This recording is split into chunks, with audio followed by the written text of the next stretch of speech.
Nummer 1 auf der rechten Seite hat noch keine Baby im Konto. Das müsste jetzt Seite an Seite gerichtet werden. Sehr knapp, da kommt die Station raus. Beide Titel bisherige Morgen befriedigt. Der Engländer liegt an der Handbeine leicht vorne, aber in der Fehler kommt auf. Und das erste System danach einzig in die Art und Weise.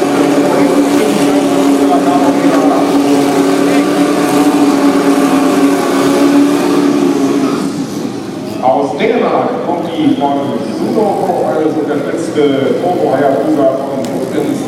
Er startet auf der Clivio-Bahn und rechts Richard Stubbins, der Engländer, einer weiteren Turbo genannten Hayabusa, hat schon eine persönliche Bestzeit von 7,3 im Jahr 2009 war der englische Schwimmer Speedway Champion.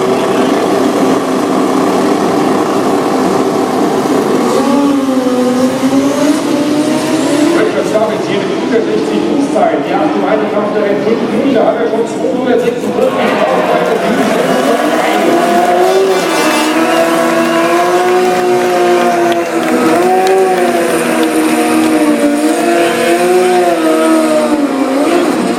Damit liegt Richard